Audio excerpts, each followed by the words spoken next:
تنشى حديث عن أنس رضي الله عنه أن رسول الله صلى الله عليه وسلم قال أنس رضي الله عنه خبرته bir vaqt Allohning elchisi Allohning salavati ham salom bo'lsin aytdi inna dajjala yatwil arda kulliha illa Makkah val Madinata. Biz bilamiz qiyomat kunina qadar bo'lajak eng zo'r fitna, eng noshor qo'rqinch fitna u nima fitna? Dajjal fitnasi. Ham shu dajjal chiqqashdan shu qo'rqinch fitna chiqqach shu dajjal butun dunyoni aylanib chiqashak 40 kun ichida. 40 kun ichida butun g'alamlarni, butun dunyoni, butun shaharni, butun ovulni, butun yerni uzashak bu dajjal. Bortik ikki o'rindan qola. Bortik ikki o'rindan qola ham bular nima? Makka bilan Madina. Makka bilan Madinaga dajjal kira olmayacak. فيأتي المدينة فيجد بكل نقب من الأنقاب صفوفا من الملائكة. Ham dajjal Madina qiriyina kelashak, ham Madinaning qaysi yog'idan kirib qaramasın. Onun barliq eshiklarida, barliq yog'inda farishtalardan turgan g'askarni ko'rashak.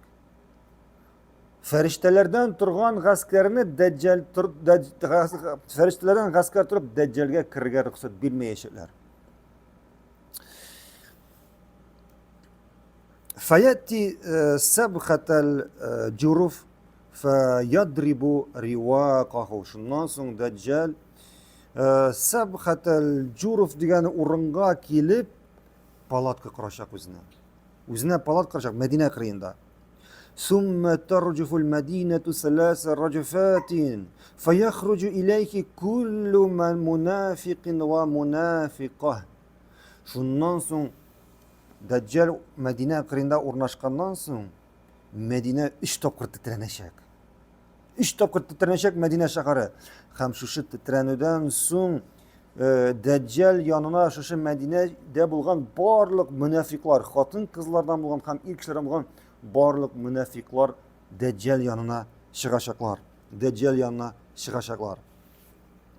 Şeyh ayta fi hazal hadisi vujubul imani bi khuruj Dajjal ala sifat allati ata zikruha fil ahadisi sahihati.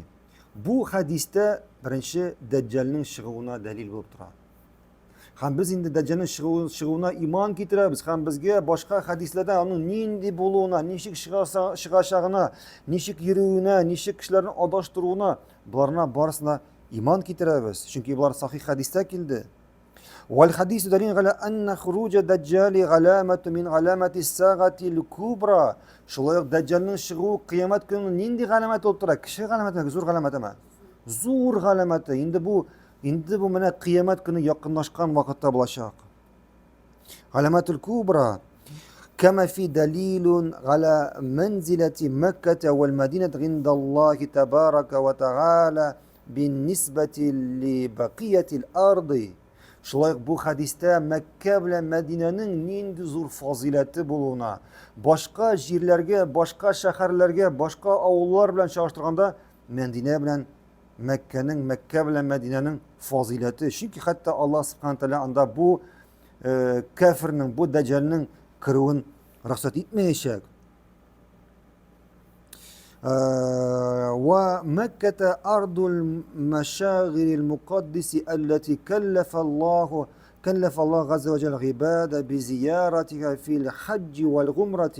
مكة بالجانبشة ul büyük izgi ibadat yilalarini boshqaruv o'rni Makka. Endi izgi ibadat yilasi boshqariladi. Kim aytadi?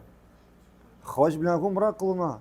Haj bilan umra qilma. Ham Alloh subhanahu va taolo buni islomning bir negizi etib qo'ydi. İslam'ın bir negezi etip koydu. Vel Medinetul Nebaviyyetu muhacirun Resulullah sallallahu aleyhi ve sellem. Hem indi Medine indi o'zining Mekke'den sonra indi o'zining fazilati bilan indi shahar bora.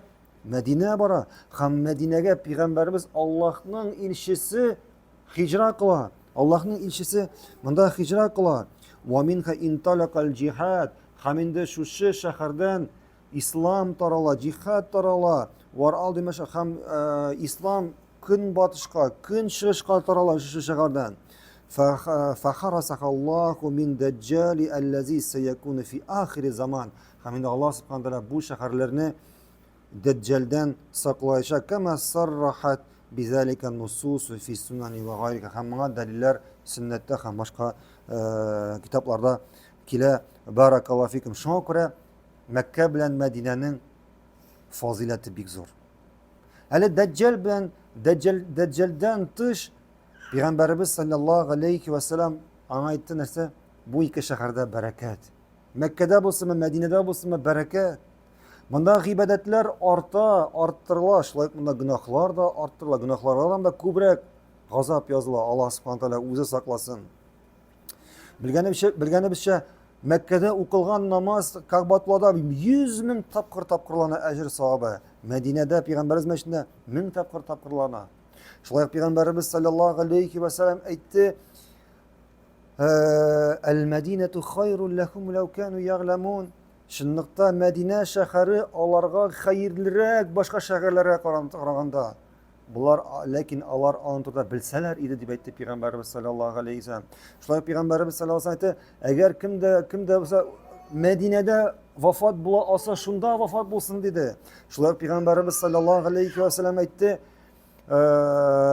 Kim Medine'de vafat bulayken min anın için kim bulam dedi?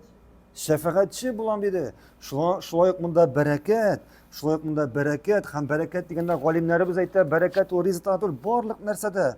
Böyle turu yol bulsun mu, sağlık selametlik bulsun mu, baxit bulsun mu, hem başkası. Barlık nersede bereket. Hem subhanallah şundan sonra gaceplenesin.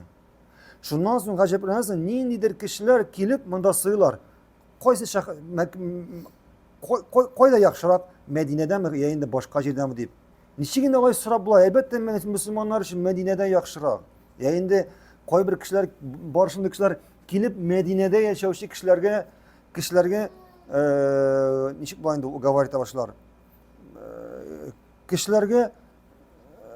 Kişilerini Medine'de yaşayışı kişilerge eyte başlar. Eyderiz başka şehre kuşup gittiniz.